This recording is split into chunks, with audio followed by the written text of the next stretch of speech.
Hey friend, this is episode 519 of the And So podcast with Taylor Bradford. Let's get to it.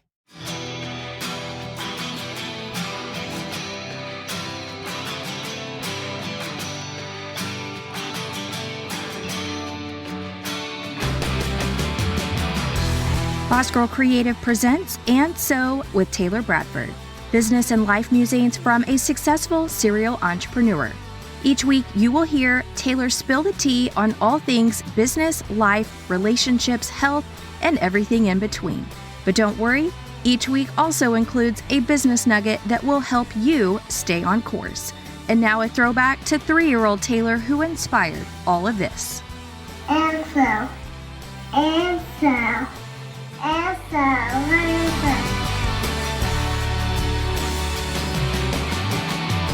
Hello, welcome to episode 519 of the And So podcast. I'm your host, Taylor Bradford.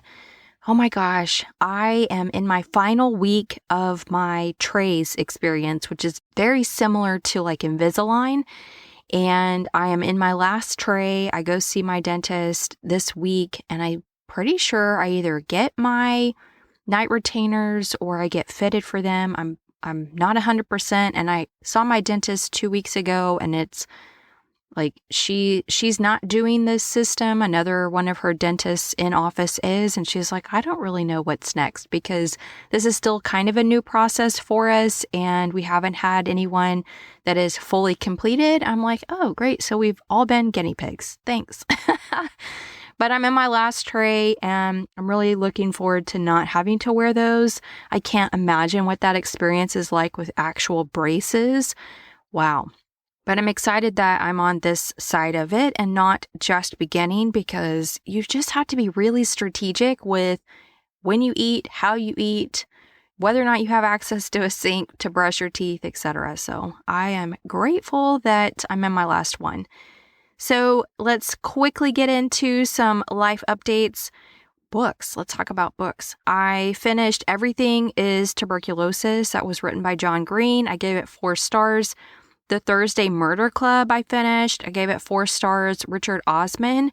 And then I picked up a Heather Graham book called Flawless. I read her like probably a decade ago, and I really liked her writing.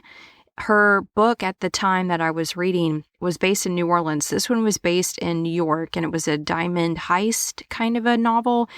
And I gave it 4 stars. I am currently reading Hotel Portofino. I'm listening to that one and still getting through The Hitman and the Psychic, which I've been reading for a few weeks.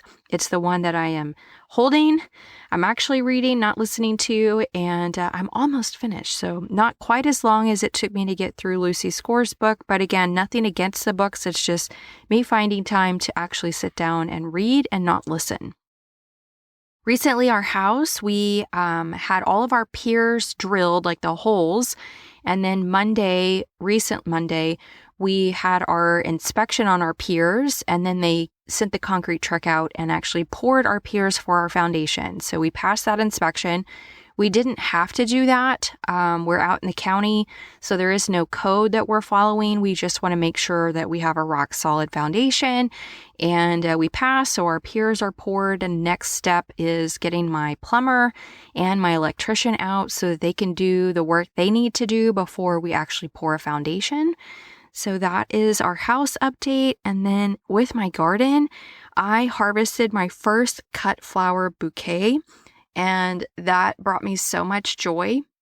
I have no idea like how I'm going to do a farm stand in the future, but I feel like this first season is me just trying to figure it all out, trying to figure out what works in my garden, what seems to be a diva in my garden. And yeah, so I'm taking all the notes. I already know, like, I tried a lot of different flowers this go around, and I can tell, like, okay, that was a dumb thing for me to try to plant. But you don't know until you try, so here we are. And then I have harvested several banana peppers. I have jalapenos waiting for me to harvest. My cayennes look amazing, but they haven't turned red yet.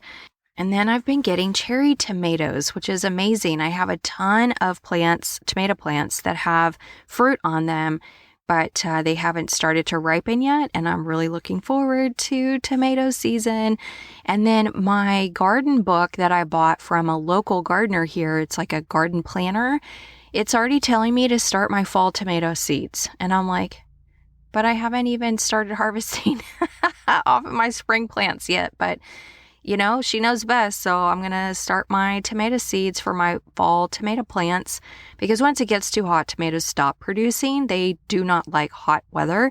So tomato season really is like March through maybe June, if I'm lucky, July. And then I'll start another one. I'll get them in the ground, I guess, in August or September. I honestly don't know. So first time for everything. Let's quickly dive into stats. So I started tracking. This is my compounding social media interest theory. I started tracking on January 27th, specifically tracking YouTube, TikTok, and Instagram. And I am creating the same piece of content, trying to find the same audio on all platforms and posting same day. And so I started tracking on January 27th. For YouTube, I had 234 subscribers. I'm now at 455 subscribers as of this week. With TikTok, I started tracking at 139 followers. I'm at 888 followers this week. And I started tracking 1,386 likes on TikTok. I'm at 10,186 likes on TikTok. And on Instagram, I started tracking at 3,470 followers. And I'm at 3,560 followers. Now, from week to week, on YouTube, I gained 15 subscribers. On TikTok, I gained looks like 54 subscribers. And on Instagram, I gained 11 followers. And I am attributing that. So if you remember last week, I said I was not really like all that inspired for content. And I saw that in my numbers. This week, I put out some really good content, or I thought so. And so it bumped those needles again. And then the Instagram is actually still coming from trial reels. I want you to consider using trial reels, and I've tested out a few different ways. I have tested where you post the trial reel, wait till it gets momentum, and then share it to your feed. And I didn't actually find that worked for me. You may do that test for yourself and see if it works for you, but I personally didn't find that it worked for me. So I will post to my feed first, and then I will wait a little while and then post it into trial. And I'm getting the follows from that, from the trial reel, not my actual followers. And even though the people that are seeing my in-feed on my profile, they are non-followers, it's not triggering them to follow me. So it's very interesting how that algorithm is working. So this week's nugget, I want to talk about giving yourself grace when you are in a period or a season of overwhelm. That is the season that I'm in right now, where we are still incredibly busy with roofing, and I am just trying to keep all the balls in the air. And then now down an assistant, it is me handling all of my social media and my blog content and just all the things. And last week I talked about using Trello to help me stay focused, and that system is working. It's just me trying to find the time to actually sit down and do those tasks, because each day is different. And I am just having to give myself a lot of grace to find my footing, because I know I'm in a season of just super busy, and it is what it is. So I want you to give yourself that same kind of grace when you find yourself in a period of like, okay, what can I afford to let slide for a little bit that is not going to directly impact my ROI, my return on my investment of time or whatever? And make sure it doesn't affect like your income producing activities. Right now, roofing is our income producing activity. So I have to stay focused on those things with Boss Girl Creative and the podcast. And then also with the House of Sugar Creek, I am banking time. I am banking that I will eventually make money, but it is not revenue generating to a level that is sustainable right now. So you have to kind of put yourself into like, okay, what are my buckets? and what is generating the most revenue right now, and where can I find time to nurture these other things, because I do still think, for me personally, that those other things will make revenue. It's just I still have to nurture them. And also, I really, really, really wanted the 5-day email challenge to be ready to go. Like, that part is ready to go. It's my order bump that is not ready to go. And I don't want you to miss out on potentially wanting a full transcript of me talking to ChatGPT on how I even got to where I was. And I feel like that is a big piece of the puzzle with what I have been doing in my own business and businesses. And I want you to have access to that. So I don't want to put out the 5-day email challenge and not have something else ready to go for you to dive into, because I think it is incredibly valuable to understand how you can get these robots to work for you and to work with you. So now every time I get into ChatGPT, now I haven't done this with the House of Sugar Creek, but I feel like for the most part, the chats that I have saved have figured out who my ideal person is. Like, we went through all of that. Her name is Meadow May. But with Boss Girl Creative and this podcast, I went and trained ChatGPT. I created my own GPT specifically for that voice, so that all I had to do was like turn that GPT on and then say, help me do this thing. And it stays true because it's checking all of these things off against my rule book and spitting out what I want it to spit out. Now, is it fail safe or foolproof? No. Like, I just was recently creating a carousel for Boss Girl Creative's Instagram. And I said, hey, I want you to pick a number, 466 to 517 of my podcast episodes. I want you to analyze what I have already produced through publishing, and let's pick one and let's create a carousel post from that archived podcast episode. And what it spit out was very corporate. It almost was like not even checking up against my rule book. And I said, okay, I didn't like that at all. So let's regroup. I'm going to go get the transcript from that audio, and now we're going to work through this together. And then once it had the transcript, it was like, oh, so sorry. Here is a really good piece of content for you. So it's not foolproof. You definitely have to kind of mend it, work it, knead it, those kinds of things.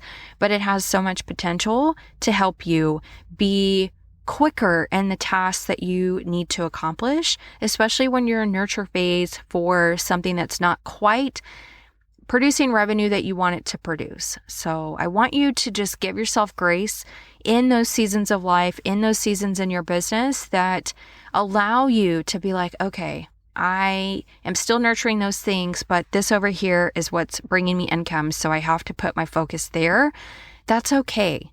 It is okay. But don't forget about where you want to be in those other businesses. Keep working on them. Just figure out, you may just have to prioritize better. Okay, these 3 things are non-negotiables, or these 4 things are non-negotiables related to nurturing those things, those brands or those products or those services. But I have to make sure all A, B, C, D, E, F, G over here that is producing the income is like up to snuff. I don't drop a ball, et cetera, et cetera. So life is just always going to give you seasons, and it's how we ebb and flow. It is how we are as humans. Sometimes things are easy on this side, and sometimes things are hard on this side, and we just have to ebb and flow with them.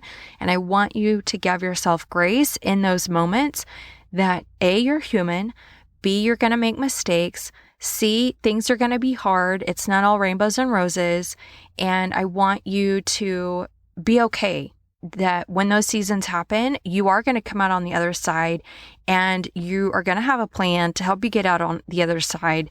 And part of that plan includes giving yourself grace. Thank you so much for listening to this very short and sweet episode. And fingers crossed, I know I keep saying this, but fingers crossed, I will have that 5-day email challenge to you next week. And until next week, I hope you have a great rest of this one.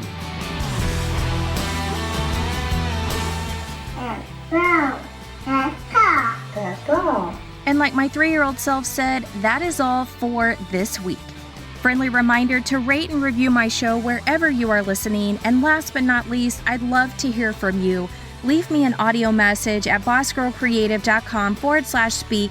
I would love to hear your takeaways, ideas for upcoming episode topics, and your feedback.